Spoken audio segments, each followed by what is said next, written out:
Selamat pagi, Assalamualaikum. Hari ini kita masuk pada mata kuliah keyboarding skill, di mana hari ini kita akan membahas bagaimana posisi duduk yang baik dalam seorang typist dalam mengetik. Untuk duduk yang baik, kursi yang benar itu adalah kursi yang bisa di-setel antara sandaran dan tempat duduk, sehingga untuk sandaran ini bisa menopang punggung dan tidak membungkuk. Ya. Dengan demikian, pada saat kita duduk, posisi kita duduk pada kursi, maka kaki itu harus menyentuh lantai, kemudian punggung ini harus menempel pada sandaran punggung. Jadi sandaran punggung ini harus menempel seperti ini, tidak membungkuk atau bagaimana, tapi harus menempel seperti ini. Kemudian posisi kaki itu harus menyentuh lantai, tidak boleh diangkat, tetapi harus menyentuh lantai, dan salah satu kaki itu harus maju semata kaki. Ya. Dengan demikian, untuk posisi tangan itu tidak seperti ini, tetapi dibuka, katakanlah 45 derajat dari sebelah pinggang.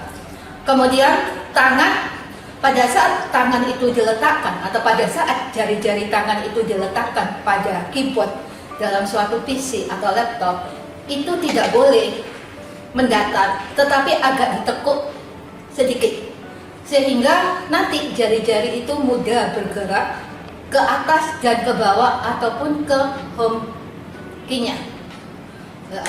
Kemudian posisi jari, kita tahu bahwa kita dianugerahi tangan itu ada dua, tangan kiri dan tangan kanan, dan itu masing-masing tangan itu mempunyai rumah yang dinamakan home key. Ya. Home key untuk tangan sebelah kiri itu jari kelingking diletakkan di huruf A, jari manis di S, jari tengah di D, dan jari telunjuk di F. Ibu jari ada di bilah spasi. Ini ada di tanda baca titik koma, kemudian jari manis itu di huruf L, jari tengah di K, dan jari telunjuk di J, dan ibu jari ada di bilah spasi. Paham? Paham, Bu. Selanjutnya, pada saat kita melakukan praktek untuk peletakan jari-jari, kenapa sih keyboarding skill itu harus ada di dalam mata kuliah pendidikan vokasi? Karena tujuan daripada keyboarding skill itu tujuannya adalah bagaimana kita mengetik itu dengan sistem buta atau braille system. Maksudnya di sini sistem buta itu kita tidak melihat keyboard atau touch-nya, tapi kita melihat pada monitor atau pada naskah yang ingin kita lakukan pengetikannya. Dengan demikian, kalau kita teori tadi kita aplikasikan pada PC atau laptop yang akan saudara gunakan, maka jari kelingking sebelah kiri itu ada di A, kemudian jari manisnya itu di S, kemudian jari tengahnya di D, jari telunjuknya di F, ibu jarinya ada di bilah spasi. Untuk tangan sebelah kanan, jari kelingking itu ada di tanda baca titik koma, kemudian jari manis itu di K, jari tengah itu, jari manisnya itu di L, jari tengah di K, kemudian jari telunjuknya di J, dan ibu jarinya di bilah spasi. Maka kita bisa melakukan pengetikan seperti program yang ada di PC. A space, jari manis space, jari tengah space, jari telunjuk space. Kemudian untuk tangan yang sebelah kiri, jari telunjuk space, kemudian jari tengah space. Space itu bisa ditekan. Kalau tangan kiri yang menghentak, maka space itu ditekan dengan ibu jari sebelah kiri. Begitu juga sebaliknya. Kalau yang menghentak itu adalah jari atau tangan sebelah kiri, maka space itu dihentak dengan ibu jari sebelah kanan. L spasi, kelingking spasi. Begitu seterusnya sampai saudara bisa mengoperasikannya. untuk software yang digunakan, bisa kita memakai Typing Master Pro, ya, itu juga bisa diunduh secara gratis di internet. Kemudian setelah kita unduh, kemudian kita kita install di PC atau laptop saudara, maka kita bisa melakukan klik, kemudian enter your name, itu isi dengan nama saudara, katakanlah dia, kemudian enter, yes, ya. Kemudian kita pilih di sini adalah courses, ya. Setelah kursus ini kita tekan, kita pilih start courses. Kemudian di sini ada lessonnya itu sampai 1 sampai 12. Kita katakanlah pilih 1, the homework. Maka di situ pilihan lesson 1 itu ada 1 sampai 7. Kita memilih katakanlah 1. Kita next. Ini hanya semacam instruksi bagaimana kita menempatkan jari-jari, di mana jari kelingking ada di A, kemudian jari manis di S, jari tengah di D, jari telunjuk di F, dan ibu jari ini ada di bilah spasi. Begitu juga untuk tangan sebelah kanan, itu jari kelingking itu ada di tanda baca titik koma, kemudian jari manis itu di L, jari tengah itu di K, kemudian jari telunjuk itu ada di J, dan ibu jari di bilah spasi. Kemudian next, ya, sehingga di sini pada satu alur atau pada satu lajur, kalau J itu adalah home key, maka kalau naiknya adalah U, sedangkan turunnya bisa M atau N. Kemudian kita next kembali. Nah, ini posisi tangan. Posisi tangan itu tidak boleh menempel pada keyboard, tapi harus diangkat, ditekuk sedikit.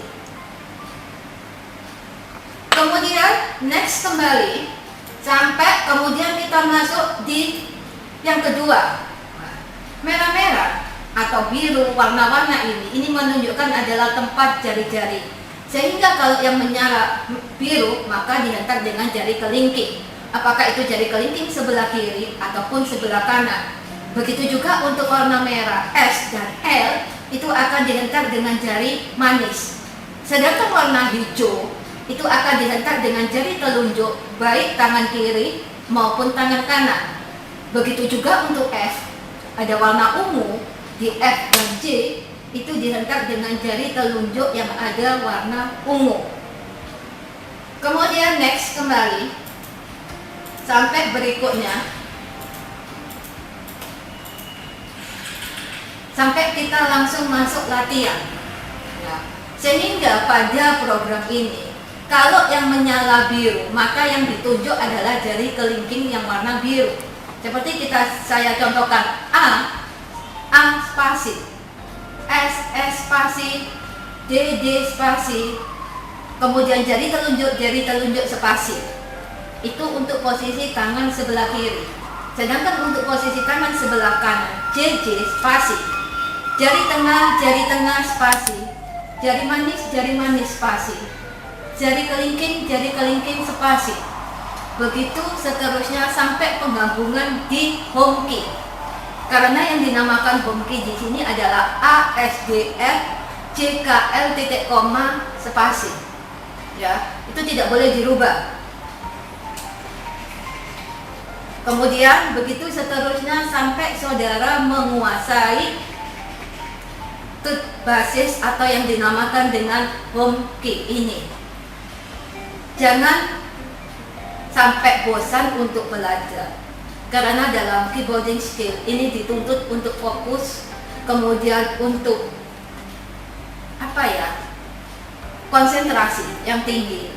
Karena fungsi daripada kalau saudara itu mengetik dengan keyboarding skill, saudara bisa melakukan kegiatan yang lain seperti mungkin melihat atau tersenyum dengan teman yang lewat, sehingga itu memudahkan saudara untuk selalu tidak melihat touch, sehingga ergonomik daripada tubuh itu akan terjaga, posisi tubuh kita akan selalu baik walaupun kita mengetik mulai pagi sampai sore.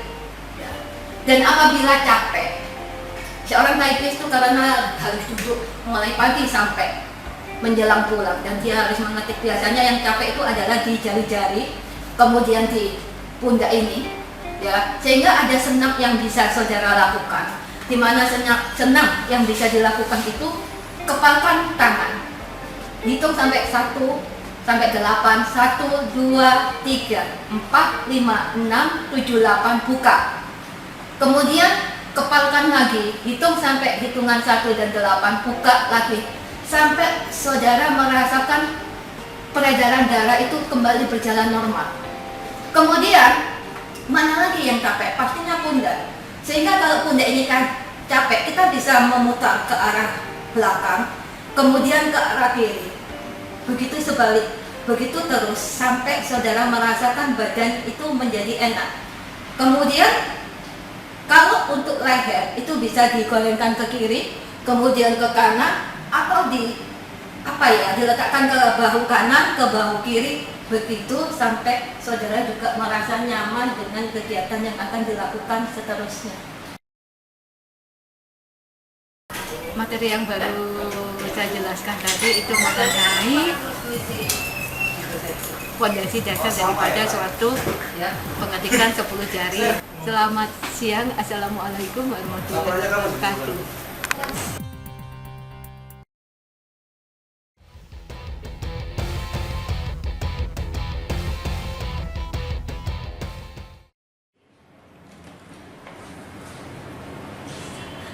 Salah ya?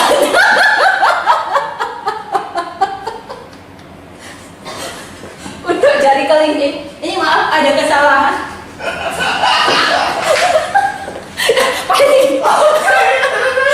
Untuk jari kelingking ini ada kesalahan. Materi yang baru saya jelaskan tadi itu mengenai Ini nggak rekam loh, Bu. Mata sama ini. Tuh. Sudah, Bu. Sudah, saya tak rekam. cepat, maka saudara akan bisa mengetik dengan cepat dan tepat.